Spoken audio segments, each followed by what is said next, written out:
Mi familia me usó como un cajero automático y un niñero toda mi vida, pero cuando enfermé me dijeron que no fuera egoísta, así que los dejé en la ruina. Desaparecí y ahora regresé para ver cómo su mundo de cristal se hacía pedazos. Hola a todos. Prepárense, porque esto es largo y duele. Me llamo Gabriel, tengo 28 años, y hasta hace poco, yo no era una persona, era un plan de retiro. Un cajero automático y un mártir, todo en uno. Mi historia de esclavitud familiar comenzó cuando tenía solo 12 años. Mi padre, un hombre que siempre decía que la familia era lo primero, empacó sus cosas una noche y desapareció con una mujer 10 años más joven. Nos dejó en la ruina emocional y financiera. En ese momento, mi madre, Elena, en lugar de buscar consuelo en su resiliencia, decidió que el peso del mundo no caería sobre sus hombros, sino sobre los míos. Recuerdo perfectamente la noche en que mi infancia murió. Elena me llevó a la cocina, me tomó de las manos y, con una mirada que en ese entonces me pareció de amor pero que hoy sé que era de manipulación pura, me dijo: Gabriel, tu padre nos abandonó. Ahora tú eres el hombre de la casa. Tus hermanos, Hugo y Sofía, son pequeños. Si tú no te sacrificas, ellos no tendrán futuro. ¿Quieres que sufran? ¿Quieres ser como tu padre y abandonarlos? A los 12 años, esa presión es una sentencia de muerte para la identidad. Mientras mis amigos jugaban fútbol o iban al cine, yo pasaba mis tardes cargando cajas en una bodega local por unos cuantos billetes que entregaba íntegros a mi madre. Ella ni siquiera me dejaba para un helado. Es para la leche de tus hermanos, Gabriel, decía, mientras ella se compraba un tinte de pelo caro porque necesitaba sentirse bien para no deprimirse. Los años pasaron y el abuso se volvió la norma. Cuando cumplí 18, fui el mejor de mi clase. Me aceptaron en la Facultad de Ingeniería con una beca completa. Estaba tan feliz que lloré. Pensé que finalmente verían mi esfuerzo. Pero esa noche, la cena fue un funeral. Nadie celebró. Hugo, que ya era un adolescente mimado y violento, empezó a gritar que necesitaba una computadora nueva para sus videojuegos. Sofía lloraba porque quería clases de danza profesional. Elena dio el golpe final. Se puso a llorar dramáticamente frente a un altar de la Virgen y dijo: si te vas a estudiar, tendrás que vivir en el campus. ¿Quién cuidará a tus hermanos mientras yo trabajo mis pocas horas en la tienda? ¿Quién pagará la luz? Si te vas, Gabriel, nos estás matando. Ve y estudia, pero carga con la culpa de ver a tu familia en la calle. Cedí. Rompí mi carta de aceptación frente a ellos. Me metí a trabajar en una fábrica de turnos rotativos de 12 horas. Durante la siguiente década, mi rutina fue un infierno. Despertaba a las 5 de la madrugada, preparaba el desayuno para todos, trabajaba hasta el cansancio, regresaba a casa, limpiaba lo que ellos ensuciaban y pagaba cada maldita deuda. Lo peor era verlos gastar.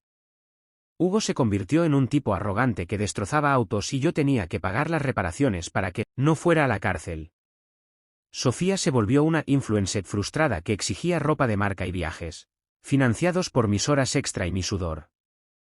Elena, por su parte, se encargaba de recordarme a diario que mi deber era ser el pilar, mientras ella se sentaba a ver novelas y a quejarse de su migraña crónica, que solo aparecía cuando había que limpiar la casa. Yo no tenía ropa nueva. No tenía novia, porque no tenía dinero para una cita ni tiempo para respirar. Mi identidad se borró. Yo era el hermano que paga.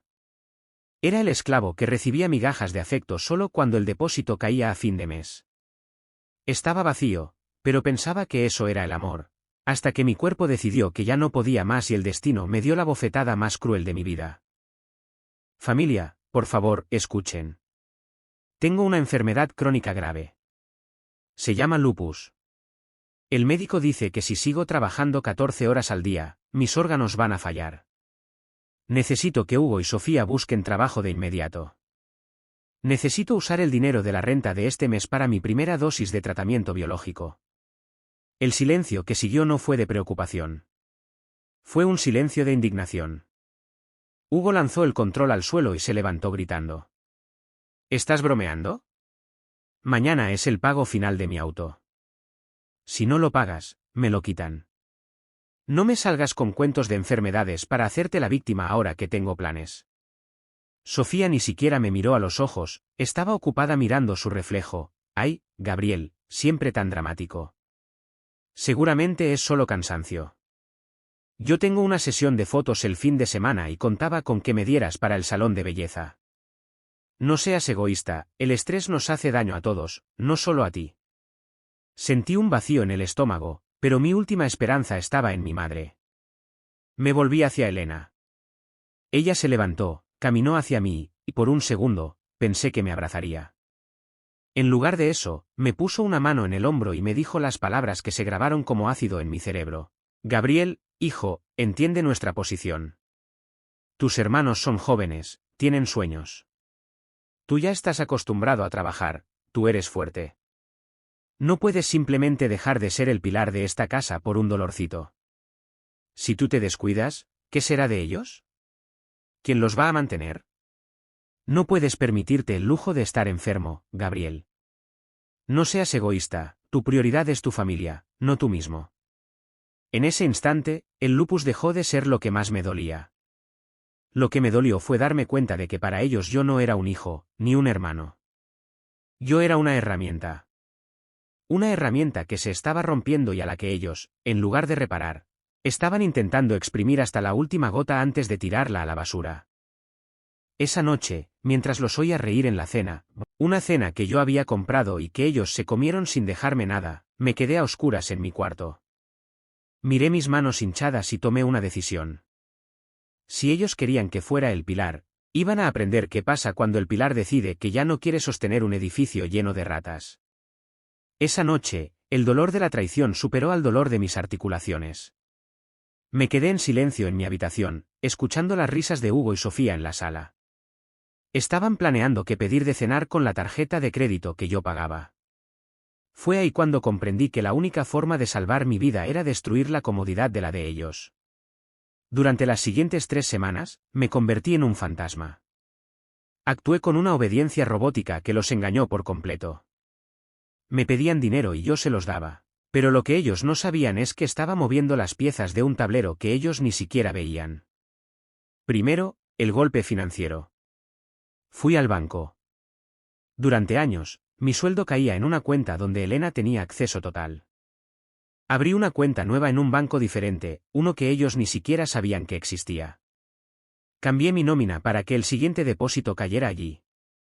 A la cuenta vieja, la cuenta de la familia, solo dejé lo mínimo para que no sospecharan hasta el día de mi partida. Segundo, la trampa legal. La casa donde vivíamos era herencia de mi abuela. Legalmente, estaba a nombre de Elena, pero ella me había obligado a firmar como aval, en un préstamo hipotecario masivo que pidió hace 3 años para remodelar la cocina y comprarse muebles italianos. Fui a la notaría. Gracias a que yo había pagado cada centavo puntualmente, hablé con un abogado amigo mío. Me explicó que, si yo dejaba de pagar, el banco iría directo contra la propiedad de mi madre.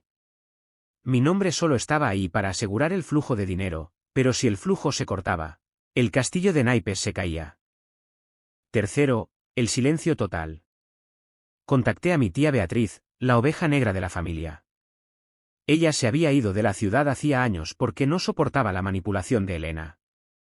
Cuando le conté lo de mi diagnóstico y lo que me habían dicho, su respuesta fue corta. Tengo una habitación para ti, Gabriel. Ven aquí, cúrate, y deja que esos parásitos aprendan a caminar solos. El día de llegó un viernes, el día que solía ser día de pago. Esa mañana, Elena entró a mi cuarto sin tocar, como siempre.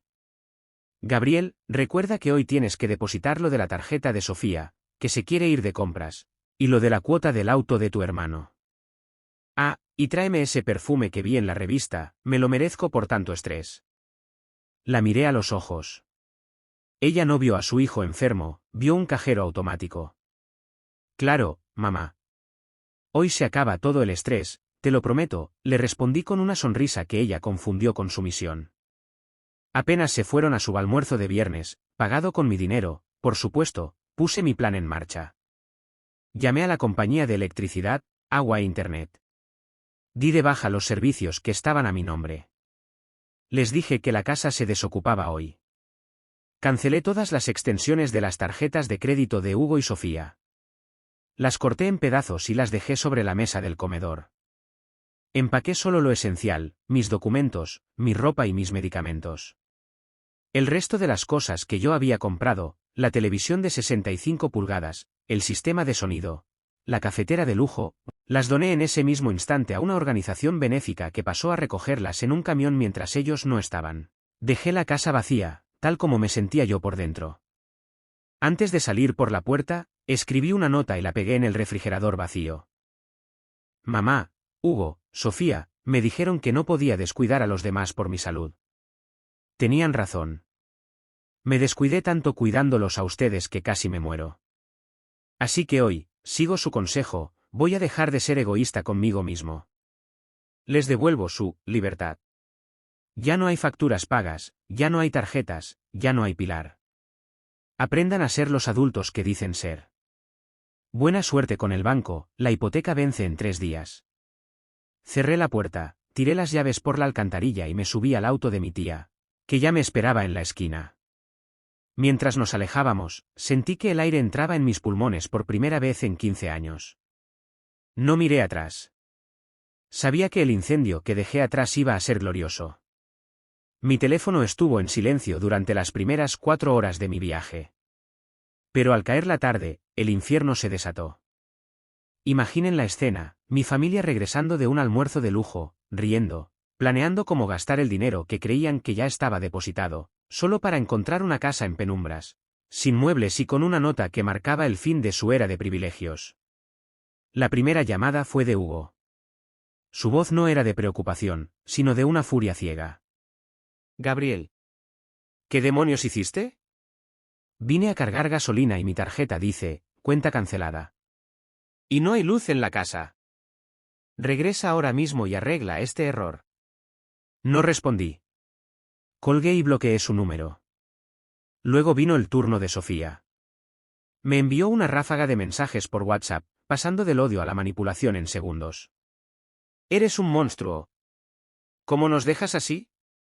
Mamá está teniendo un ataque de nervios. Si le pasa algo será tu culpa.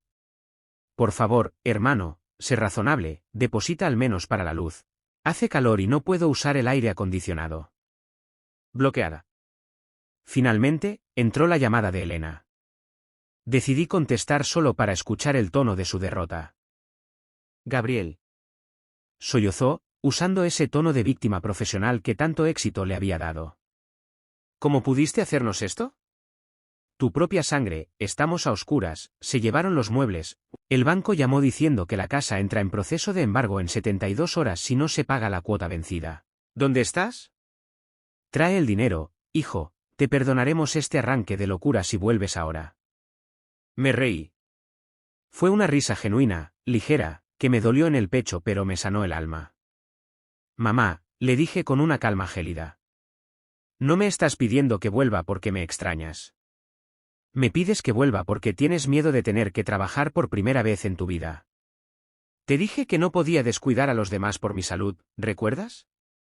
Pues elegí no descuidar al Gabriel, que ustedes casi matan. Disfruta el silencio de la casa, porque es lo único que te queda. Y ahí empezó el verdadero caos para ellos, el embargo.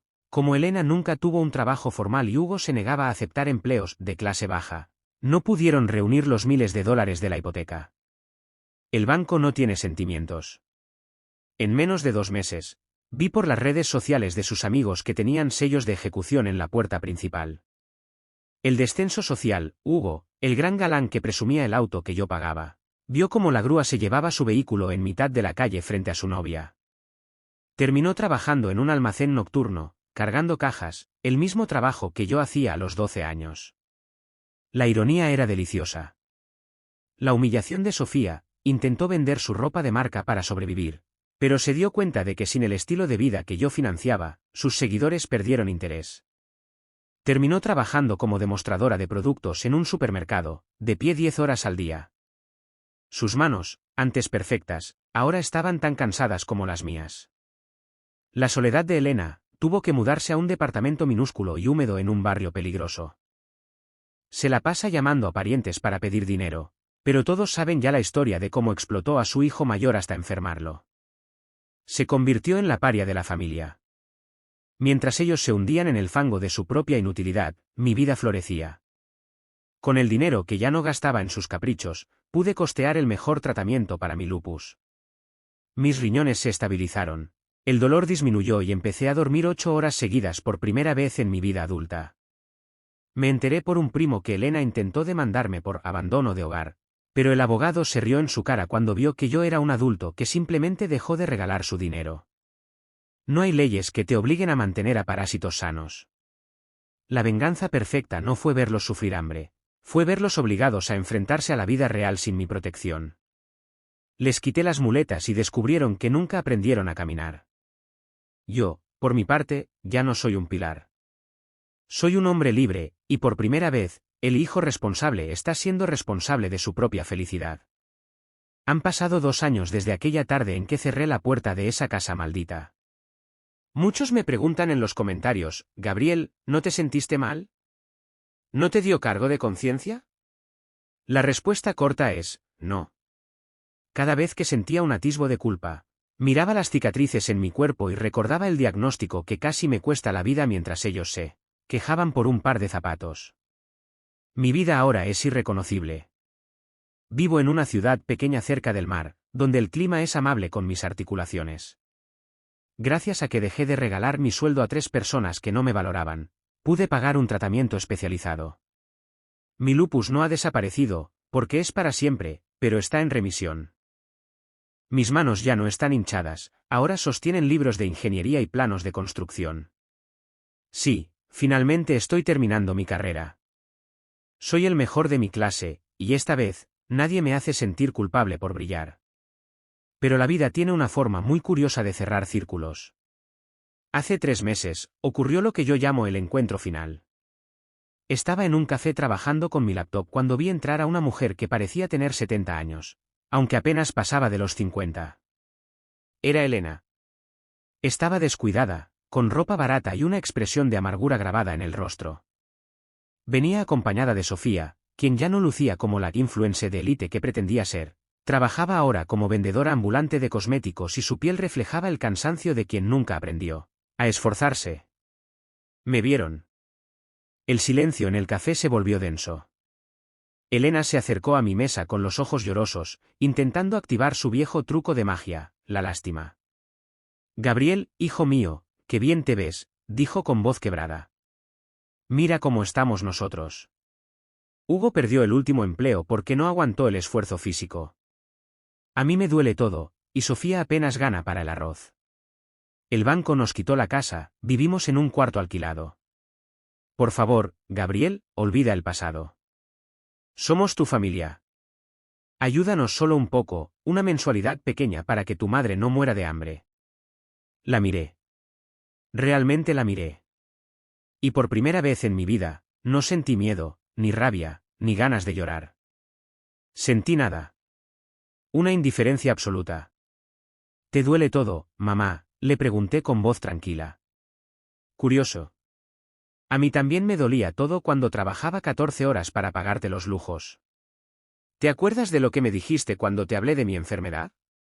Me dijiste que no fuera egoísta. Bueno, sigo tu consejo.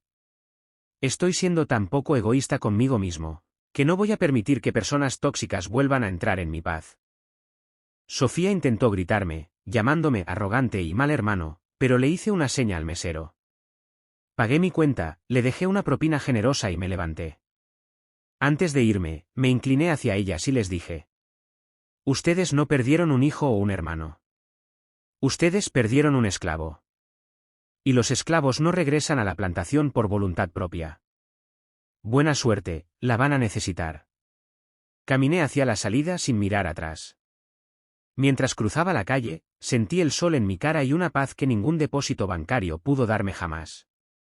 La venganza no fue verlas sufrir, fue que me vieran feliz, sano y próspero, sabiendo que ellas no tenían derecho a ni un solo centavo de mi éxito. Hoy, mi familia son mis amigos, mi tía Beatriz y mi propia salud. Aprendí que la sangre te hace pariente, pero la lealtad y el respeto te hacen familia. Si estás pasando por algo igual, si eres el hijo responsable que carga con todos, escucha bien. El mundo no se va a detener si tú dejas de cargarlo. Pero tu vida sí se detendrá si no empiezas a vivirla para ti. ¿Qué te ha parecido el final de mi historia? ¿Crees que hice bien en no darles ni un centavo en ese café? Los leo en los comentarios y espero que mi experiencia les sirva de fuerza. No olviden seguirme, darle like y activar las notificaciones para más historias de justicia y superación personal. Nos vemos en el próximo vídeo.